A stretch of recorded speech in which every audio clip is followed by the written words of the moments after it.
NH-44 की लंबी टेढ़ी मेढ़ी सड़क पर रात का सन्नाटा फैला हुआ था। घड़ी में रात की 2:45 बज रही थी।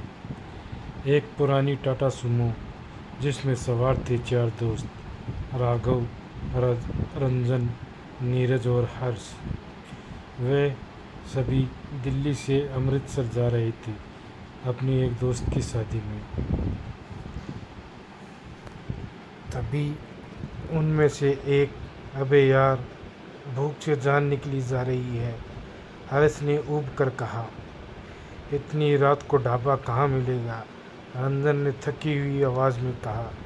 भाई, ये NH-44 है, यहाँ हर वक्त कुछ न कुछ खुला रहता है, नीरज ने बोला। तभी दूर उन्हें एक रोशनी चमकती हुई दिखाई दी। सड़क के किनारे एक जर्जर सा बोर्ड टिमटिमा रहा था। बोर्ड की रोशनी जैसी थी वैसे ही ढाबा खुद भी था, पुराना, धुंधला, लेकिन किसी आदर्शी आकर्षण से भरा हुआ, जिसका नाम था सावित्री ढाबा, घर जैसा खाना। चलो यहीं रुकते हैं, राघव ने धीमे से स्वर में कहा। ढाबे पर एक बूढ़ी औरत चूल्हे पर कुछ बना रही थी। उसने सफ़ेद साड़ी पहनी हुई थी, उसके बाल बिखरे हुए थे, आंखों में अजीब सी गहराई थी। और उस औरत ने बोला, बैठिए बाबूजी, गरम खाना मिलेगा। चारों ने वहाँ रखी प्लास्टिक की कुर्सियों पर अपनी अपनी जगह ली और कुछ ही देर में खाना उनके सामने था, जिसमें था बाजरे की रोटी और सरसों का साग। राघव ने उस बुढ़िया से पूछा, बिना प्याज लहसुन का है क्या? बुढ़िया औरत मुस्कुराई और बोली, यहाँ आत्माएं प्याज लहसुन नहीं खाती। सब चौंके, फिर हंस दिए। चारों ने खाना स्टार्ट किया। खाना लाजवाब था, जिसे किसी माँ के हाथ से बना हो। लेकिन थोड़ी ही देर बाद उन सबको तेज़ नींद आने लगी और सभी बोले, चलो गाड़ी में जाकर थोड़ी देर सो लेते हैं। सभी गाड़ी में सो रहे थे। तभी रंजन की आंख खुली और खिड़की पर किसी ने दस्तक दी। एक छोटी सी लड़की खड़ी थी, बिना आवाज़ के इशारा कर रही थी, बाहर आओ। रंजन घबरा गया। उसने बाकी दोस्तों को जगाया और सबको बाहर निकाला तो वहाँ कोई नहीं था, और जो ढाबा उन्होंने खाना खाया था वो भी गायब था। न कोई बोर्ड था, न कोई बर्तन, न ही कोई चूल्हा, बस खाली वीरान ज़मीन नज़र आ रही थी। नीरज ने गाड़ी का दरवाज़ा खोला। चारों फिर से उस जगह की तरफ देखने लगे जहाँ कुछ देर पहले ढाबा था। वहाँ अब सिर्फ सूखी मिट्टी और बंजर झाड़ियाँ ही नज़र आ रही थी। चूल्हे की राख तक नहीं बची थी।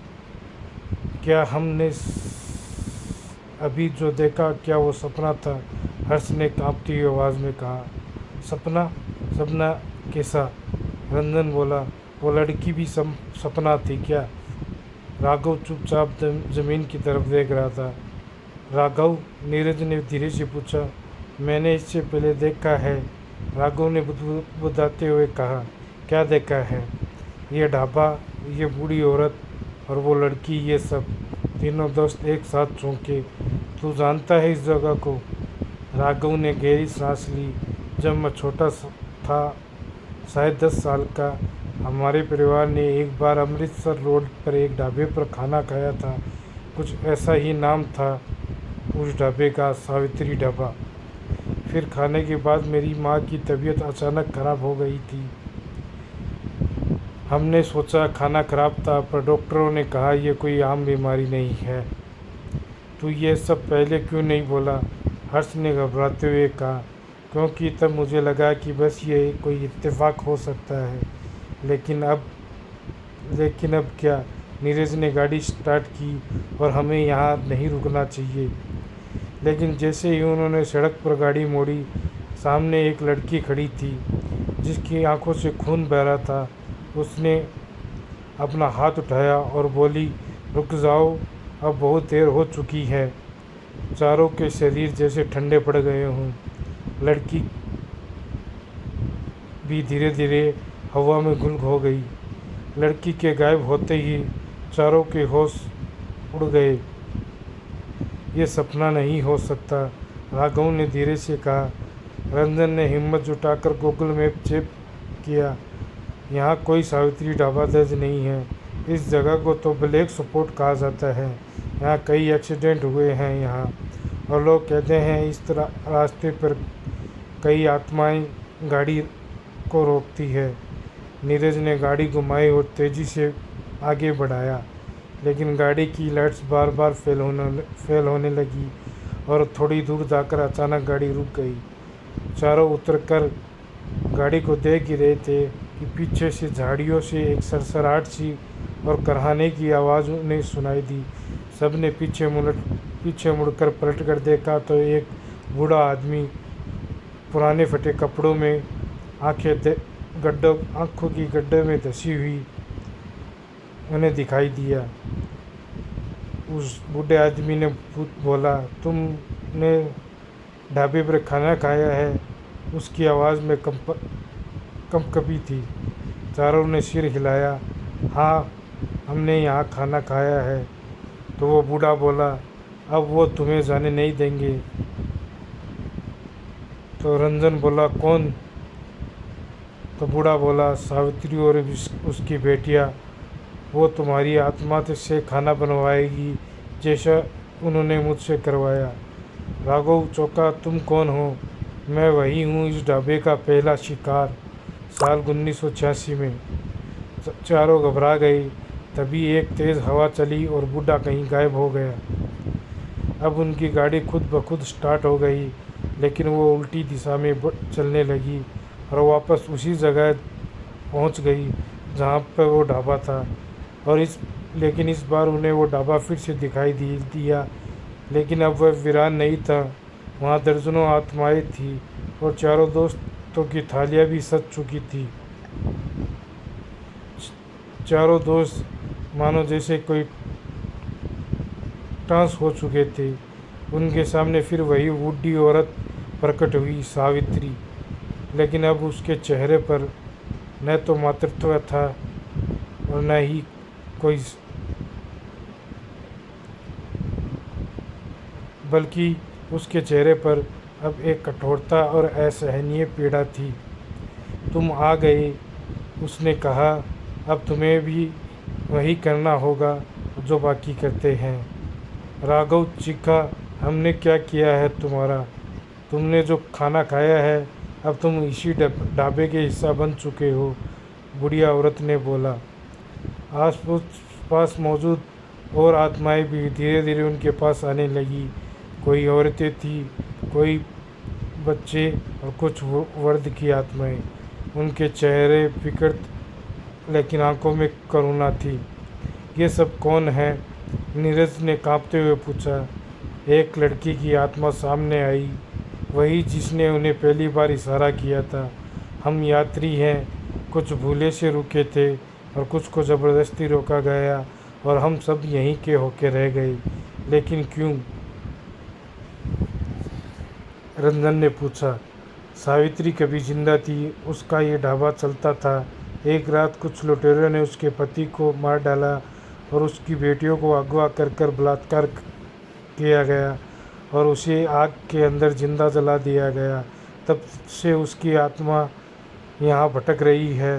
वो यहाँ से गुजरने वाली हर यात्री को अपनी पीड़ा में शामिल कर लेती है।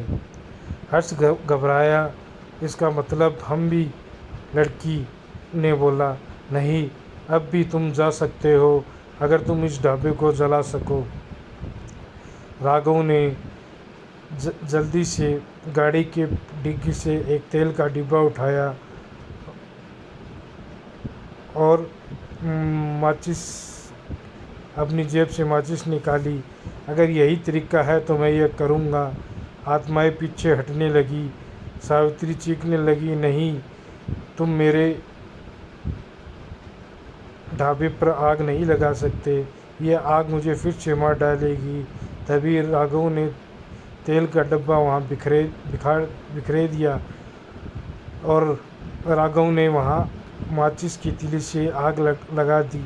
ढाबे पे उसकी लकड़ियाँ चटक चटक कर जलने लगी, लेकिन तभी सावित्री हवा में लहराती हुई उनके ऊपर झपटी। तभी एक छोटी सी लड़की की आत्मा उसके बीच में आ गई और बोली, जाओ तुम यहाँ से भागो। चारों वहाँ से भागने लगे।